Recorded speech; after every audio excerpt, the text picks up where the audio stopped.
Добро вечер. Започнуваме со урбаните вести. 44% од корисниците на Facebook од Македонија поминуваат 3 и повеќе часа дневно на оваа социјална мрежа, покажуваат резултатите од првото сеопфатно истражување за ставовите и однесувањето на македонските корисници на Facebook, што го спроведе агенцијата Рейтинг во соработка со newmedia.mk. Според истражувањето, 60% од корисниците сметаат дека поминуваат премногу време на Facebook, а само 22,5% размислуваат да се откажат од користење на оваа социјална мрежа. Со оваа првична информација ги започнуваме вестите, а еве што останато ќе видите во нив.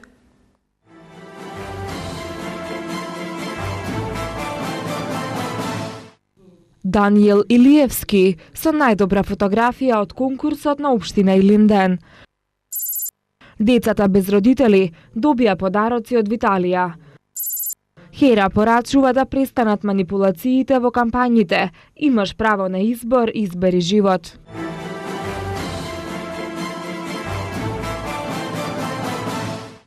Општина Илинден во Домот на културата Илинден денеска избираше најдобра фотографија со мотиви од општината на конкурсот кој започна кон крајот на месец јули во конкуренција на 30 најдобри фотографии. Првото место со 2263 гласа го доби Даниел Илиевски, кој освен плакета доби и парична награда од 15.000 денари. Прилог на Томислав Атанасовски. Денеска во Домот на културата Илинден се одржа изложбата на 30 најдобри фотографии со мотиви од општина Илинден, кои учествуваа во финалето на конкурсот што општина Илинден го започна кон крајот на месец јули. Мотивите на фотографиите се од општина Илинден, панорамски фотографии, знаменитости, економски зони, инфраструктура, јавни објекти, манифестации, спортски и културни настани, дневни и ноќни фотографии на кои ќе биде наведена локацијата и истите да не бидат постари од една година. Секој учесник конкурираше со максимум 5 фотографии. По завршувањето на рокот за пријавување се формираше специјална комисија која ги разгледа сите пристигнати фотографии и ги одбра 30 најдобри. Истите беа поставени на фан страницата на Facebook на општина Илинден, каде што можеше да се гласа. Изборот за најдобра фотографија беше според принципот на најмногу гласови од жири комисијата и гласовите на фан страницата. Наградите за најдобрите фотографии ги додели лично градоначалникот на општина Илинден Жика Стојановски, како и наградите за првопласираните 3 фотографии. Заради промоција на општината, обично секогаш кога имаме некој настан, сакаме да ставиме на веб-сајтот убава фотографија и се соочивме со проблемот дека ние немаме доволно убави фотографии. Затоа го распишавме конкурсот се со цел и да дадеме можност на креативните млади фотографи и секако и професионалци кои што индиректно ќе дадат и силен придонес за афирмација на општината преку убавите фотографии. Првото место го освои Даниел Илиевски, кој освен плакета си доби парична награда во висина од 15.000 денари. Второто место го освои Филип Деспотовски, кој си доби награда од 10.000 денари, а третото место и наградата од 5.000 денари ја освои Даниел Спасовски. На овој начин општина Илинден ги охрабри сите професионалци, аматери, ученици и сите оние што го сакаат фотографирањето да учествуваат со фотографии од своите приватни колекции, снимени само на територија на општина Илинден. Промотор на изложбата на 30 најдобри фотографии со мотиви од општина Илинден беше познатиот македонски фотограф Александар Ѓоргиев.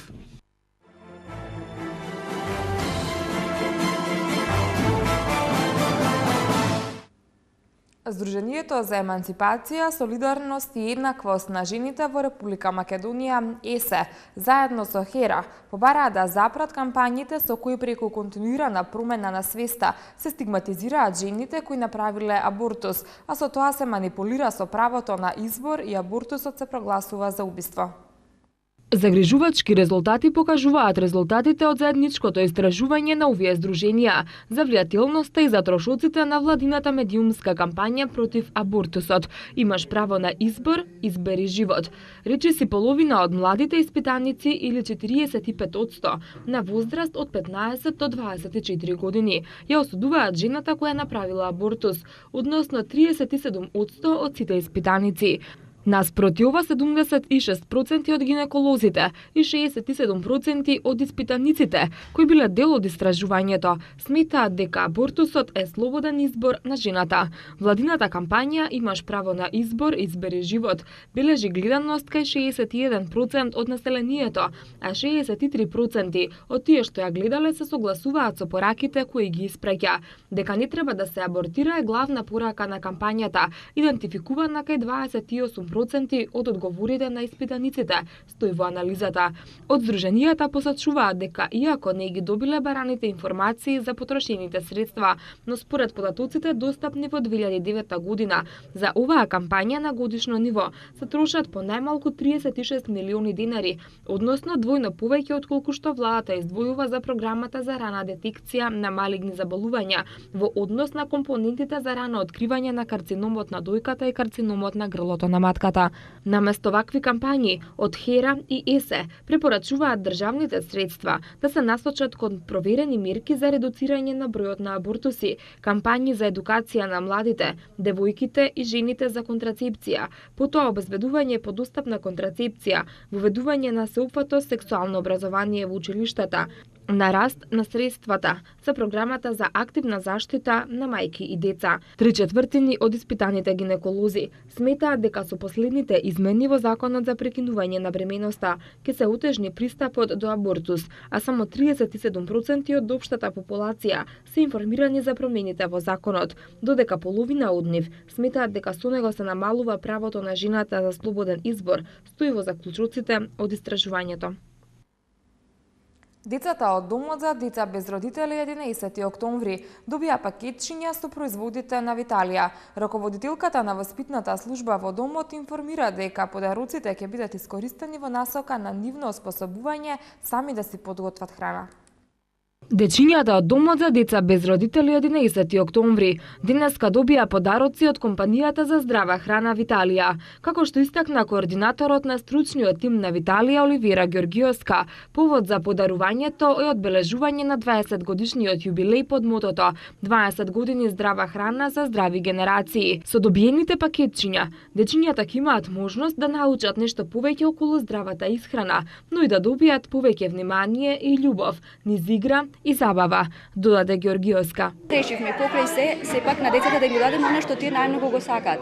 Тоа е забавата, дружењето, да почувствуваат позитивна енергија од другата страна, како и една интересна едукација околу здравиот начин на исхрана, затоа што знаеме дека правилен и здрав начин на исхрана е многу битен за сите деца што се во развој. Раководителот на воспитната служба во Домот за деца без родители 11 октомври, Вера Петровска, истакна дека во домот се посветува големо внимание на здравието на децата и на нивниот правилен раст и развој, а согласно на тоа, децата конзумираат балансирана и здрава храна од појадокот до вечерата. Петровска додаде дека со донацијата од Виталија ќе ги научат децата како самите да си подготват оброк, што ќе биде еден чекор напред кон нивното осамостојување. Имаме и правилна и здрава исхрана овде во институцијата, што значи дека ни е целосно избалансирано од појадокот до вечерата. Сето тоа ни е во соработка со секторот за домаќинство што го има во нашето министерство. Значи храната е под контрола. Секогаш точно знаеме што добиваат, како добиваат и колку добиваат за тие да можат да се развијат во здрави, прави, нормални деца. И овие пакетчиња што ни ги донира денеска Виталија, ќе ги имаат во посебните кујни да научат сами да си подготвуваат оброк. Така да ќе ги оспособуваме нормално и за понатамошниот живот, за нивно осамостојување.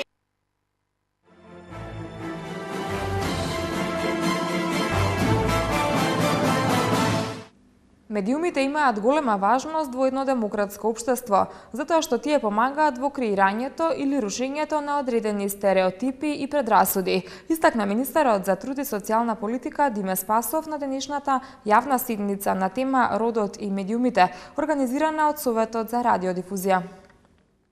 Проценката која беше изработена за потребите на Министерството при креирање на Националната стратегија за родова еднакост 2013-2020 укажа на фактот дека пренесувањето на седниците на Собранискиот канал, особено на ресорната комисија за еднакви можности на жените и мажите, во голема мера придонесува за презентирање на прашањето на родова еднаквост, истакна Спасов. Председателката на Собраниската комисија за еднаквост на жените и мажите, Лилјана Поповска, истакна дека како еден од приоритетите на комисијата е и борба со стереотипите и предрасудите. Председателот на Советот за радиодифузија Зоран Трајчевски ги презентираше остварените обврски на Советот од Националната стратегија за родова еднаквост 2013-2020. Советот доби обврска оваа година да го преведе прирачникот за родови прашања на Советот на Европа, жените и новинарките на прво место. Предизвик за медиумските професионалци да устварат демократија во праксата, квалитет во новинарството и да го запрат родовото стереотипизирање, а за медиумите да спроведат обука за родова еднаквост, рече Трајковски. Посочи дека Советот има обврска да промовира телефонска линија и електронска адреса за пријавување на вредливи содржини од родова перспектива и да направи анализа за пријавени случаи. Нагласи дека на овие обврски Советот ќе пристапи систематски, зашто ќе се посвети посебен дел на веб страницата на Советот за родот и медиумите. На седницата беа презентирани извештаи од истражувањата на родовите прашања и прикажувањето и представувањето на жените и на мажите во програмите на радиодифузерите во 2013 година. Примероците се извлечени од програмите емитувани во текот на мај, јуни и јули 2013 година на телевизиите на државно ниво, што се емитуваат преку дигитален, терестријален мултиплекс, односно МРТ-1 и МРТ-2 на албански јазик од јавниот сервис и ТВ Алсат М, ТВ Канал 5, ТВ Алфа, ТВ Сител и ТВ Телма од комерцијалниот сектор. Родово слеп и родово неутрален пристап на темата со 100% е ТВ Алфа, додека ТВ Сител е со 42,9%, но и 42,9% се сексистички, објективизирачки однос во поглед на темата и 14,2% родово сензитивен, афирмативен пристап кон родовата еднаквост. Се реновира спортската сала во основното училиште Мирче Ацев во општина Ѓорче Петров. Во залата, како што соопшти општинската прес-служба, комплетно се менува подот, а ќе бидат санирани и бојадисани ѕидовите и скалите. Средствата за реновирање на спортската сала во основното училиште Мирче Ацев се обезбедени од училиштето, родителите и општинскиот буџет. Ова представува голем инфраструктурен зафат, со што полека се комплетира модерниот изглед на училиштето. За наредната година се планира и промена на кровот на училиштето во соработка со општината и Министерството за образование и наука. Стои во соопштението од општина Ѓорче Петров. По повод 37-миот роден ден на локалната самоуправа, општинарите од Карпош спроведоа есенска акција за чистење на отпадот.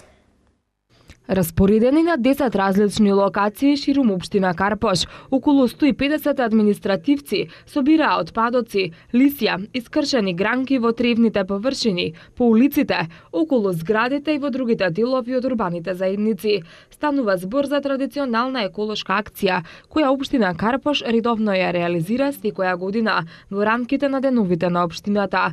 Општина Карпош важи за еколошки освестена општина, а пример за тоа се многобројните еколошки акции во кои учество земаат и најмладите, односно учениците од основните училишта, општинската администрација, но и комуналните екипи. Тука некаде го завршуваме и првиот дел од урбаните вести. Во продолжение минути за спортот. Фудбалерите на Металург се новите лидери во првата фудбалска лига на Македонија. Кошаркарите на МЗТ Скопје ја прекинаа серијата порази во АБА лигата со победата над Крка со 80:75 во спортскиот центар Борис Трајковски. Спортот следува по рекламите.